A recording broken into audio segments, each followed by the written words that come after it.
right, you guys, welcome back to Anton's class. On today's awesome episode, I'm coming to you, of course, from Windhoek, Namibia. I even have my Vombo traditional attire on. Someone close to me out here made this for me, had this made for me, and I really like it. These are the traditional colors of the Oshavambo people. So for those of you who are not from Namibia, that is where this comes from. And this was an extra embellishment, which I really appreciate because it has this very realistic looking cheetah print, which gives it that Southern African flair that I like. So anyways, you guys, welcome back. If you're new here, please subscribe to this channel. This is a community of wellness and a culture of wellness, and it's all about me exploring my path to wellness and helping you guys discover your path to wellness. And of course, as you know, part of my wellness journey was relocating here to the beautiful continent of Africa. I started my journey in Rwanda, and of course, you can click up above to check those videos out. But anyways, this video is about Namibia, and I'm going to be answering some questions because I've had a lot of wonderful Anton's classmates engaging in the comments below, which you should be doing too, and asking various questions, some very good questions. And and then after I answer those questions, I'm just going to very briefly talk about some things that I think Namibia can work on, things that I don't necessarily like about Namibia. I love Namibia, and this is now one home for me on this globe, okay? And Namibia is a beautiful country. There are so many things that I do like about Namibia, okay? From the diverse cultures, the scenery, the people are absolutely beautiful, welcoming, kind. I like the food. I like their traditions. I love the people here. I love Swakopmund. I love Windhoek. Namibia is a beautiful place, and I highly recommend it. And I highly recommend that all of you check out this beautiful country as well. But anyways, just to be a little controversial and get some clicks in and to have some fun, these are not things that, how do I put it? These are things that I think Namibia could potentially work on, okay, as a country. And a lot of these things are out of the hands of the ordinary citizens. These are things that the government could probably work on, and yeah. But anyways, let's go ahead and get into these interesting questions because you guys had a lot of great questions. I'm going to be answering them. So one thing people were asking is, why did I choose Rwanda in the first place? And I talk about that in the videos in Rwanda, so you guys can watch those videos. I also talk about it in my video of why I left Rwanda and came to Namibia. So if you guys want to know why I chose Rwanda and then why I came to Namibia, I have videos about that already, okay? And you can click up there to view those. But just to give you a basic, brief understanding, so I chose Rwanda because I thought it was an English-speaking country, which in my experience, it really was not, okay? Again, you could check out those videos. And it's a very beautiful country. I'm someone who really appreciates natural beauty. I love scenery. I really appreciate nature. And Rwanda has no shortage of natural beauty. It's an absolutely beautiful country. And also, there are a lot of opportunities there. Rwanda does a good job of making the process for foreigners investing in the country and getting to the country very easy, okay? For a lot of African countries, you can go to Rwanda as well, visa free, or you get a visa on arrival. And as an American passport holder, I got a visa on arrival as well. And all African countries are not like that. Sometimes you have to, do your visa process back home in the States and send in your passport and go through a process, and Rwanda made it very easy, okay?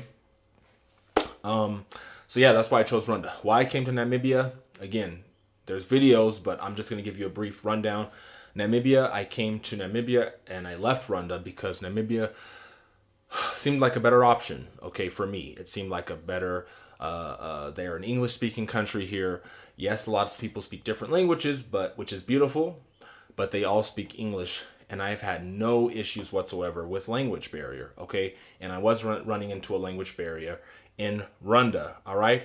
And the culture here is kind of more similar, in my experience, to American culture and African-American culture and West African culture. And I kind of talked about that in another video, how as an African-American, my ancestors are from West Africa, and the Bantu-speaking populations here originated a long time ago, 1,000 years ago or so, in Western Africa as well. So maybe that's why I feel some sort of kinship. But anyways, you guys, so yeah, that's the rundown. Next question, how much budget? How much did I save? to come to Africa? That is a very good question, and we could probably have an entire video on that, and I think I probably will. So shout out to you, sister, for asking that question. I'm gonna go ahead and have you on the screen if you don't mind. And so you guys, I don't actually really prefer to give an exact number because I like to keep that sort of thing private. And not only that, I think it depends on the individual and it depends on what you're doing. It depends on how many people you're going to be supporting. When I came to Africa, I was actually going to be financially supporting a business partner that I had back in Rwanda as well. So I had to save a little more. But to be perfectly honest with you guys, to give you a breakdown, you obviously need to save for your airfare, and you need to save for your accommodation.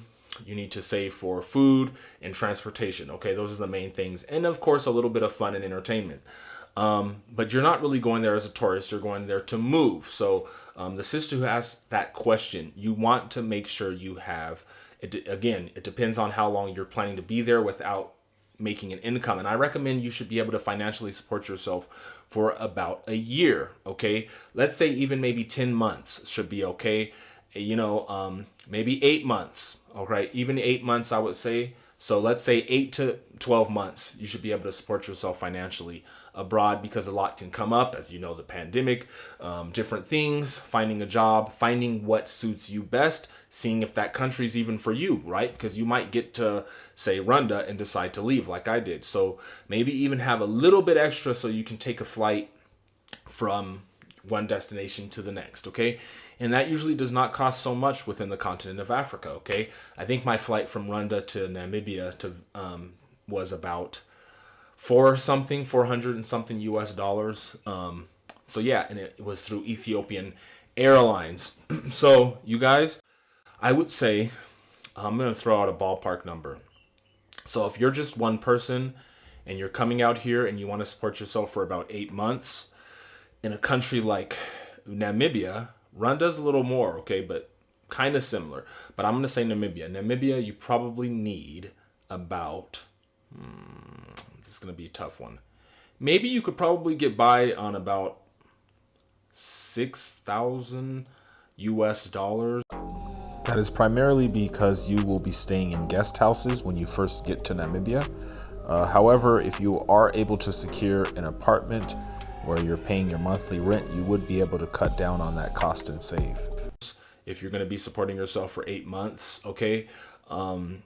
After this, I'm actually going to do some calculations and I'll have it appear right here to see if it's accurate. But yeah, I would say about 6,000 US to support yourself for about 8 months, which is not bad, because you could not do that in the United States, of course.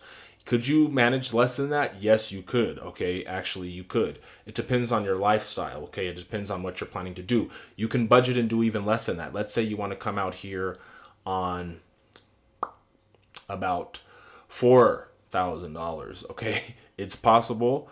You could do it. All right, and I could help you guys out with that. Of course, right? I'm really transparent. You guys can shoot me an email, Anton's class 1 @gmail.com. And I would gladly talk to you about that and the process that I went through and to help you. Okay, because I know some people are on a budget and you want to save and you can't necessarily save that much, but it is possible. All right, you guys. But yeah, it depends on what standards of living you're looking for. Rwanda as well, but Rwanda's rents were more expensive in my experience. Okay. So you can do the same in Rwanda, and Rwanda's transportation is more expensive than here in Namibia as well. Taxi here is less than $1 US. In Namibia, the motorbikes are about $1 US, but if you have groceries or if you're moving or you have luggage, obviously you can't use a motorbike. You have to use a taxi, and the taxis in Rwanda are much more expensive than here in Namibia. Okay, much more expensive. So yeah, it depends. So good question, you guys. Sista, thank you for asking that question. So next question, she asked another good question was, did I consider other African countries?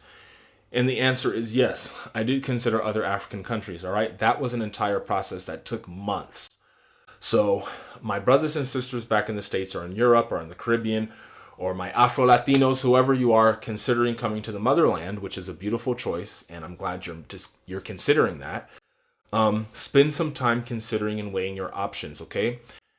I spent a lot of time, and I was fortunate enough to have a pretty in-depth understanding of Africa before even considering coming here, because I've always been interested in other cultures. My father really cultivated that in me, the appreciation for different cultures, because he traveled the world and he loves different cultures and anthropology.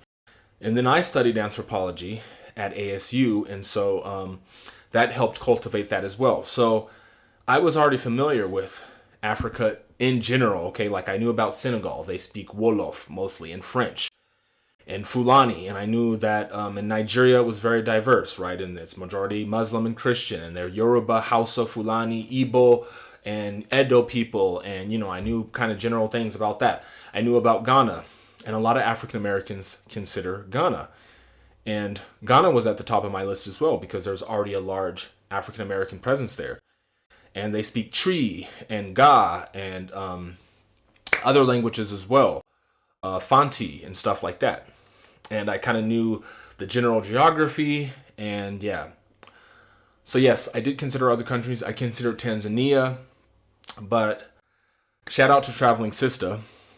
She did a video about how, as a foreigner, it's hard to own land there. Okay, I think it's actually impossible to own land in Tanzania as a foreigner. And that's something that I'm actually looking forward to doing, is owning land in Africa. I feel like as an African American, it is part of my duty, it is part of my responsibility, it is part of my ancestry and in my DNA to own a piece of this continent, because it is my inheritance. I am an African American, and my ancestors were brought to the United States, of course, against their will, and I had no choice in the matter. So, Tanzania, I don't believe allows foreigners to own land there. So yeah, and shout out to Jay Essence and Runda. She purchased land in Runda, and see, so Runda is a great place because you can purchase land there, and foreigners can also own land here in Namibia. Okay, so yes, I considered other countries. I weighed my options, and I really wanted to be in an English-speaking country. I love other languages. I speak Spanish. Sí, yo puedo hablar español y me encanta hablando español. And I want to learn French and Portuguese and Japanese, but I did want to be in an English-speaking country because it makes the ease of doing business easier, and it makes, that level of comfortability living in that country just a lot easier. Okay, so if you guys are interested in learning a different language altogether, like Kinyarwanda and Runda, that's fine. Try to learn it before you get out there a little bit. I know that's almost impossible, but that's my advice, okay? You can learn a different language. It's possible, and I recommend it. Americans, you should learn a different language. I'm here in Namibia. I'm going to try to learn Oshibambo a little bit. It's not as easy to learn as Afrikaans, because Afrikaans is a European language and it's available on apps. And a lot of people out here speak Afrikaans, but I personally was not interested in learning Afrikaans because A, I wanted to learn an indigenous African language, and B, it's only spoken in Namibia and South Africa. I know Vambo is only spoken in Namibia mostly as well, but anyways, it's an indigenous African language, and I like that. So, moving on to the next question, you guys. I hope this is engaging and informative for you guys. Okay, so hit the like button if you're enjoying this video, and of course comment below, add your engagement, add your own research, add your comments, your criticisms, whatever it may be. All right, next question. This is a good question. Someone was asking me about the visa process here. So as an American, at least, you do need a visa. So somehow I got here and they gave me a visa on arrival. I think that was the process back when I came in May. Now, when you look it up, it says that you need a visa before coming. So you need to apply for your visa before arriving. Actually, as a US citizen, you should not have an issue. When you arrive at the airport in Namibia, they will issue you a stamp to enter the country. You do not need to apply for a visa before arriving in Namibia as a US citizen. There are countries where you do not need a visa to enter Namibia, and there are countries where you get a visa on arrival. United States is not either of those. You do need to apply for your visa before coming here. That's what it says on the official website. However, like I said, when I got here, they gave me a visa on arrival, okay? I'm not recommending you try that because you might not be as lucky. They saw this face and they're like, yes, we want that in Namibia. I'm just kidding. But they did give me a visa on arrival. But you may have to apply for one. You most likely have to apply for your visa before coming to Namibia. But there are countries that do not require a visa to enter Namibia, including several African countries, okay? Or that get a visa on arrival. All right, you guys? So, yeah, maybe I'll have that pop up on the screen for you all. And another good question. One second.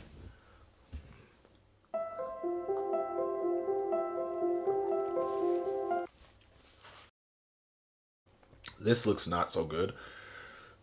But this is aloe vera juice with some psyllium husk. Good for digestion. Anyways, you guys, and shout out to Teacher Test for recommending putting the fiber in there. It just adds extra goodness for your digestion and for your intestinal health. And anyways, you guys, back to the video. I digress, but I'm your health and wellness coach, so I'm allowed to do that when it's health and wellness related. So, did I have a job waiting for me in Namibia? No, I did not. I was told that for Americans looking for jobs here, it is easier to find a job. So yeah, but I did not have a job waiting for me when I came out here, and I currently am not working for a Namibian company or anything like that. That is possible, absolutely. Okay, so if you're coming out here as an American, you can certainly find a job out here in Namibia.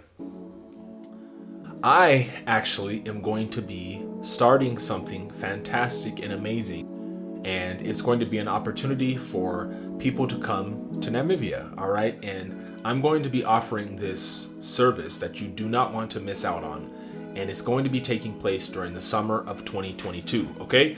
That's all I'm going to say. I'm not going to go into too many details because I really want to flesh everything out, prepare everything, and make sure the soil is ripe and ready for the seeds that I'm going to be planting, okay? Figuratively, okay? But it's going to be an opportunity, an excellent opportunity, an exceptional opportunity for you all to come participate in the Anton's class community here in Namibia. And it's going to be taking place, like I said, in the summer of 2022. So look out for that. That's what I'm going to be working on here in Namibia, but you can get a job here in Namibia if you're looking for one, okay? It's probably not going to be as easy as back home in the United States, but they are certainly hiring for people here, all right? So, yeah, definitely come and check it out. Come on a tourist visa and see what the country has to offer for you. Next question, is Namibia safe? Now, that's a really good question, and yes, Namibia is a very safe country in my experience, okay? I've been here for several months now, and I have not had any incident. That doesn't mean that incidents don't happen. It could be an aspect of my privilege, right? And it depends on the area you're living in or the area you're exploring in Namibia. Here in town, it's very safe, okay? And yeah, so I highly recommend you come out here and experience that safety for yourself. It is a pretty safe country. It's not perfect. No country is. And of course, when traveling, have common sense, okay? Don't necessarily flaunt your wealth, obviously, especially if you're going in a particular area that is not where people aren't as fortunate, all right? So yeah, just have common sense. If you're traveling here, be safe, especially at night. Be safe when you're withdrawing money. And that goes for anywhere in the world, all right? There are crimes that happen in the United States, obviously, and you just have to be safe and know you're the area.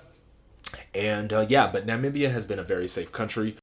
And that is my experience as a male, as a Black African-American man traveling in Namibia alone, all right, and sometimes with others, but yeah.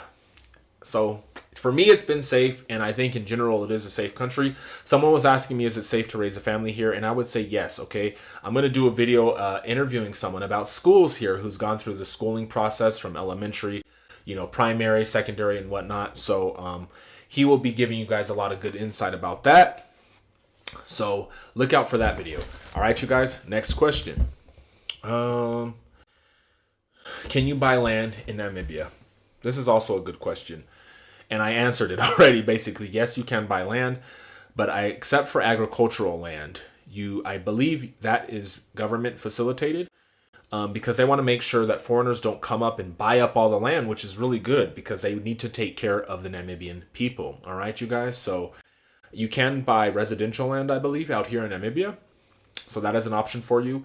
And I think you probably can buy a plot of land and maybe develop it and grow your own stuff, because I know a lot of people are interested in that as well, and I am included in that. I want to buy land and grow my own food, fruits, vegetables, and whatnot. All right, so another great question. And now to answer some questions, well, not answer questions, but to kind of talk about some things that I think Namibia can work on, okay? I was going to do this as a separate video, but I think I'll go ahead and include it here because it's not a lot, because Namibia is a great country. But these are some suggestions that I think Namibia can work on and that I think people need to consider when coming out here. All right. So these are things that I don't like, right? And I use air quotes because, it's not that serious. But these are things that Namibia can work on. All right. Traffic safety. Well, they are kind of serious, actually. Okay. Traffic safety. So as a pedestrian, I talked about this in another video. You do not have the right of way in Namibia, okay? Cars have the right of way, and I don't particularly like that. I'm from the States, and, that might be my Americanness coming out. In the States, pedestrians have the right of way, and here cars have the right of way. So you have to really watch yourself when crossing the street. Even if you have a green light and you're proceeding, there are cars coming, turning, and they have the right of way to turn right and left, and you have to watch them. They will take their turn. They don't care about you if you're a pedestrian. That's my experience. You don't even see a lot of people riding bikes out here, and I think it could be because of the traffic thing, all right? So I think that is an issue that Namibia really needs to work on, okay? If you're a local Namibian, comment below. Maybe pedestrians do have the right of way, but not in my experience here at all in town, in Windhoek, okay? So, yeah, that's one thing I think Namibia needs to work on is that the traffic safety. I think pedestrians should have the right of way. Okay, cars, if a pedestrian hits a car, they're not going to harm the car. If a car hits a pedestrian, it can potentially be fatal, right? So anyways, moving on. Next thing, it's also related, seat belts in the taxis. A lot of the taxis do not have seat belts in them, okay?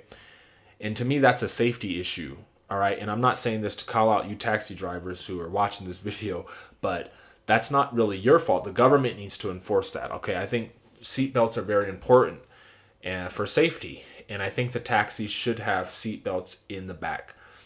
These people are pretty good drivers. I have not seen any car accident, thank God. I have not. I've been fortunate. I haven't been in one, and I haven't seen any out here, okay? Thank you, Lord.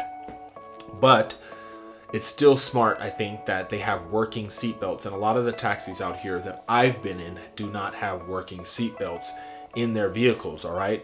And I'm sorry, that's just not a good look. That's not a good idea, and it's not good for the people. It's unsafe. So I think that should actually be enforced here. Okay, you guys, what do you think? Hey Anton's classmates, before you go, just in closing, I would like to ask for a bit of assistance. A friend of mine here in Namibia, who is a fellow YouTuber named Sizzle's Diaries, actually started a GoFundMe for herself because she was in an unfortunate car accident, and so she is needing some repairs. I'm gonna go ahead and link the information below, but it was a very serious accident, and so she is asking that people rally behind the cause and help donate whatever they can. Anything you can donate would greatly be appreciated and would help. Thank you.